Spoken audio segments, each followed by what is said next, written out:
अस्सलाम वालेकुम dear students, कैसे हैं आप लोग। I hope you are all fine. आज जो टॉपिक हम डिस्कस करने वाले हैं वो टॉपिक है आर्किमिडीज प्रिंसिपल, और ये chapter number 6 that is fluid statics का एक टॉपिक है। आपको पता है फ्लूइड स्टैटिक्स जो होता है, फ्लूइड्स किसे कहते हैं?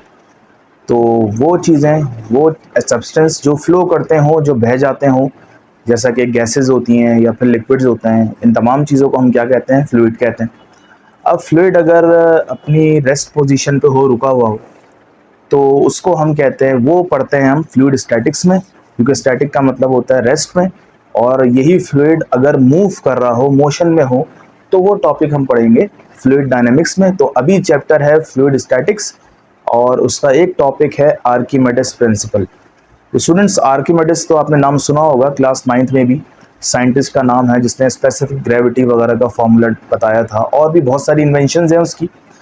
तो अभी जो है वो है फ्लूइड से मुताल्लिक आर्किमिडीज का प्रिंसिपल। अभी आर्किमिडीज प्रिंसिपल होता क्या है, सबसे पहले हम पढ़ते हैं इसकी स्टेटमेंट। स्टूडेंट्स, स्टेटमेंट देखते हैं।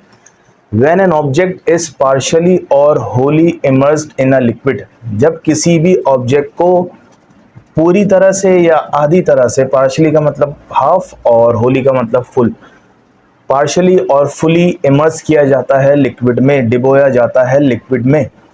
N upthrust act on it, पानी भी उस बॉडी पे क्या लगाता है स्टूडेंट्स? फोर्स लगाता है, which is equal to the displaced weight of the displaced, which is equal to the weight of the displaced fluid। ये displaced गलती से लिख दिया स्टूडेंट्स।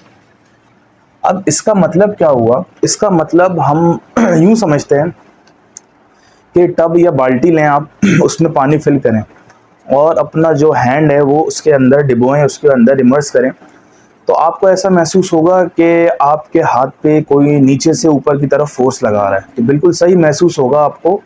वो फोर्स जो पानी या फिर कोई भी फ्लूइड किसी भी ऑब्जेक्ट पे लगाता है बिल्कुल ऊपर की तरफ, उस फोर्स को हम कहते हैं अपथ्रस्ट। ठीक है स्टूडेंट्स, जैसा कि जिक्र है स्टेटमेंट में, अपथ्रस्ट। और या फिर इसका नाम होता है बॉयंट फोर्स या बॉयंसी, कुछ भी कह लें आप, अपथ्रस्ट बोलें, बॉयंट फोर्स बोलें या बॉयंसी बोल लें। ये कौन सी फोर्स होती है जो कोई भी फ्लूइड किसी भी ऑब्जेक्ट पे लगाता है? ठीक है, ये तो है पार्ट नंबर 1 कि किसी भी चीज को फुली या पार्शली किसी भी लिक्विड या किसी भी फ्लूइड में आप इमर्स करें तो लिक्विड भी ऊपर क्या लगाता है? फोर्स लगाता है। ठीक है, इसको कहते हैं अपथ्रस्ट। अब सवाल ये पैदा होता है कि वो जो लिक्विड है कितनी फोर्स लगाता है? तो उसका जवाब पार्ट 2 में है कि an upthrust act on it which is equal to the weight of the displaced fluid।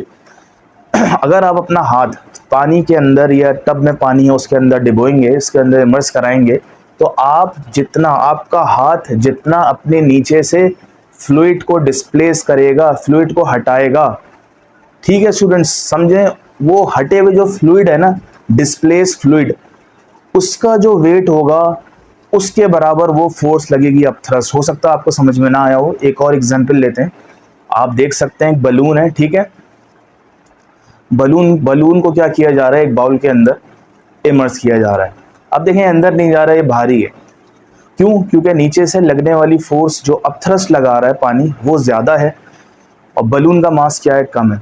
इसी तरह अगर बॉल को देखें, बॉल इमर्स हुई है उसमें बीकर के अंदर, तो आधी बॉल अंदर है, आधी बॉल कहाँ है? बाहर है। तो इसका मतलब अभी भी इस बॉल पे क्या लग रही है? अपथ्रस्ट लग रही है।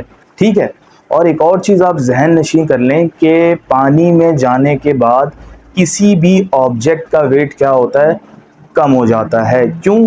क्योंकि देखें कोई भी ऑब्जेक्ट है उसको पानी में, आप किसी बॉब ले लें, छोटा सा बॉब है एल्युमिनियम या कॉपर या सिल्वर का, उसको आप धागे के साथ हैंग करें और उसको पानी में डिबोएं। ठीक है स्टूडेंट्स, जब पानी में डिबोएंगे, अब डिबोने के बाद उसको आप ऊपर की तरफ खींचें, तो एक तो वो फोर्स है जो आप लगा रहे हैं उस धागे के ऊपर, और धागा किससे अटैच है? बॉब से अटैच है। और एक फोर्स पानी लगा रहा है स्टूडेंट्स, और उस फोर्स को क्या कहते हैं? अपथ्रस्ट कहते हैं। ऐसे ही है। या फिर एक और एग्जाम्पल देखें, अब मैं आपको बताता हूँ डिस्प्लेस वाटर क्या होता है। आपके सामने 2 बीकर्स हैं, ठीक है स्टूडेंट्स, एक मास हैंग हुआ हुआ है और मास का जो वेइंग बैलेंस में जो वेट आ रहा है वो आ रहा है 5 किलोग्राम। ठीक है स्टूडेंट्स, अच्छा जी, ये जो बीकर है इसमें अब एक कतरा भी डाल देंगे तो बीकर ओवरफ्लो कर जाएगा। आप देख रहे हैं इसमें एक पैसेज भी है जहाँ से पानी नीचे निकलेगा, और नीचे छोटा सा बाउल रखा हुआ है।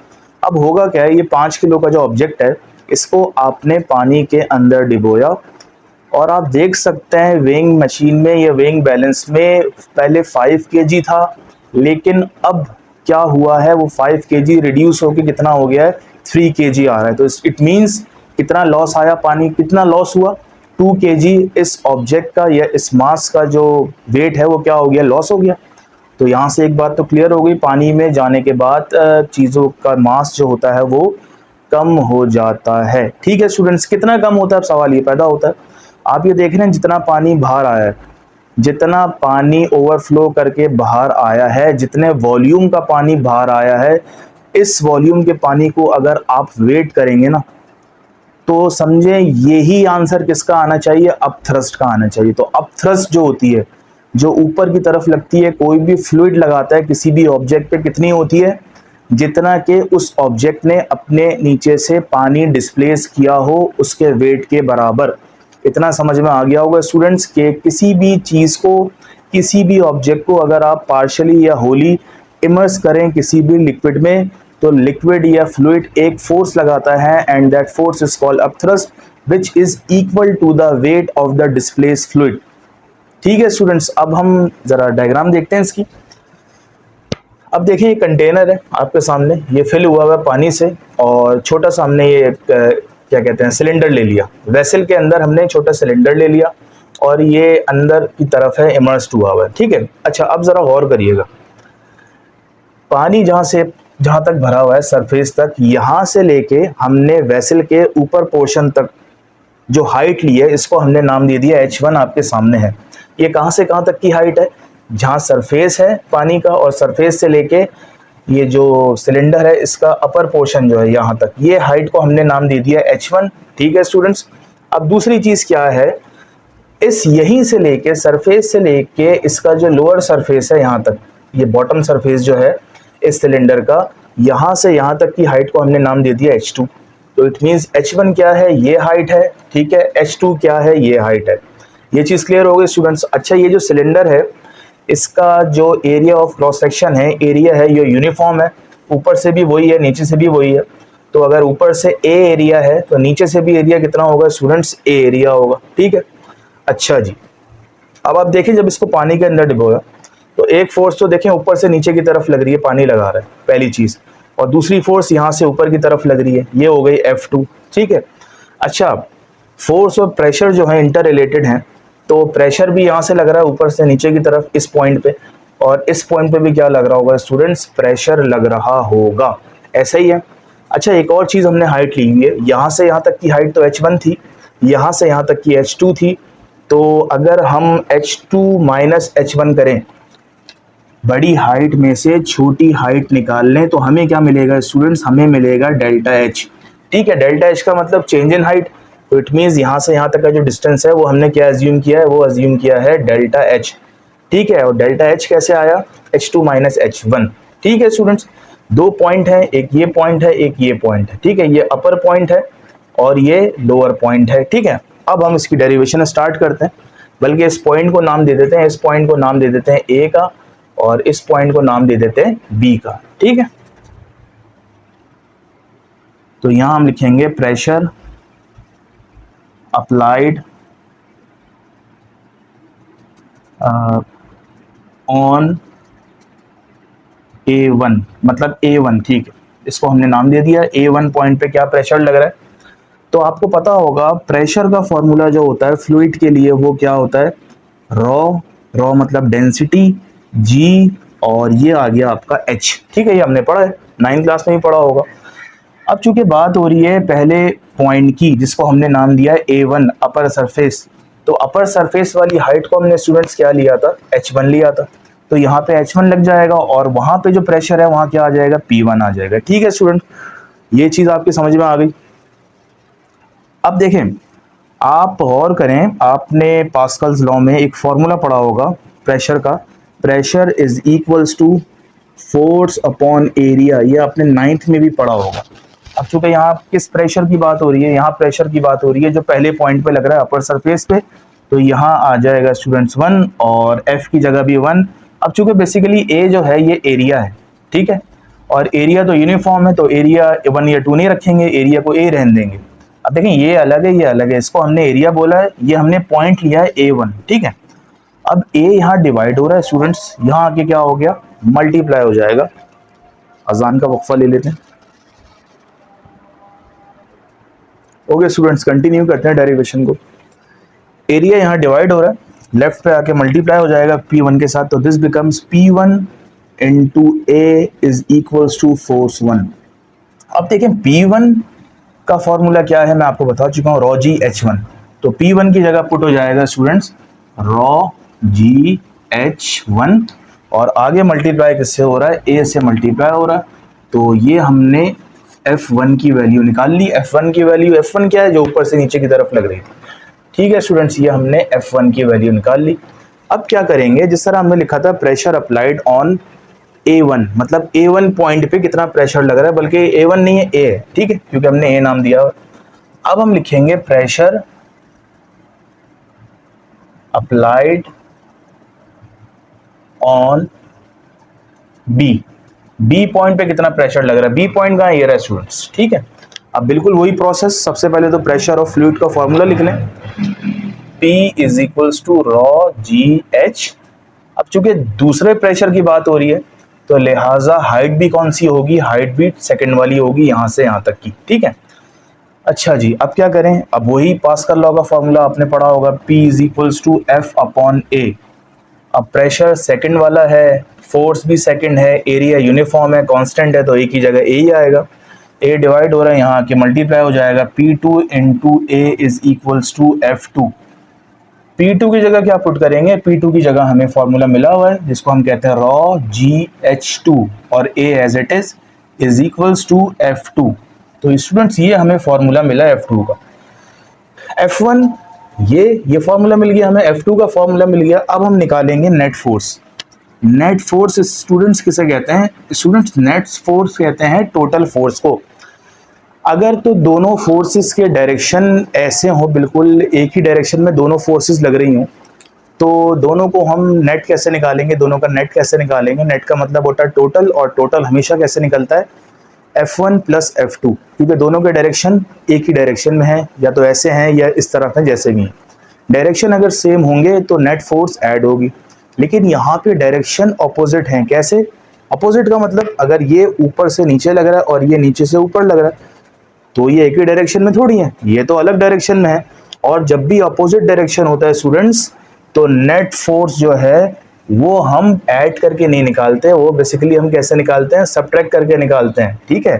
तो नेट फोर्स बन जाएगी हमारे पास F1 बल्कि F2 माइनस F1, ठीक है, यह आ गया इतना समझ में। अब हम जरा वैल्यूज पुट करते हैं, तो ये हो जाएगा F2 minus F1 is equals to, F2 की जगह F2 की वैल्यू कहाँ गई स्टूडेंट्स, ये रही रॉ जी H2, तो ये हो जाएगा रॉ जी H2 माइनस F1 की जगह F1 की वैल्यू, there it is rho g H1A। अच्छा यहाँ A भी है, ठीक है, ये हो जाएगा रॉ जी H1A। अब इन दोनों टर्म्स में से कुछ कॉमन आ रहा है, तो कॉमन निकाल लेते हैं हम पहले बार, ठीक है। रॉ कॉमन है, जी कॉमन है, ए कॉमन है, तो मैं यहाँ लिख देता हूँ। तो रॉ कॉमन आ गया, जी कॉमन आ गया, ए कॉमन आ गया। इनसाइड द ब्रैकेट हमारे पास क्या बचा, हमारे पास H2 बचा माइनस H1 बचा, तो ये हो गया H2 माइनस H1। और H2 माइनस H1 को हम शुरू में क्या कंसिडर कर चुके हैं, H2 माइनस H1 को हम ले चुके हैं डेल्टा H, तो ये हो गया चेंज इन हाइट। अब स्टूडेंट्स आपने वॉल्यूम का फॉर्मूला सुना होगा, मैं इसको रब कर देता हूं जब तक, या आप इसका स्क्रीनशॉट ले सकते हैं।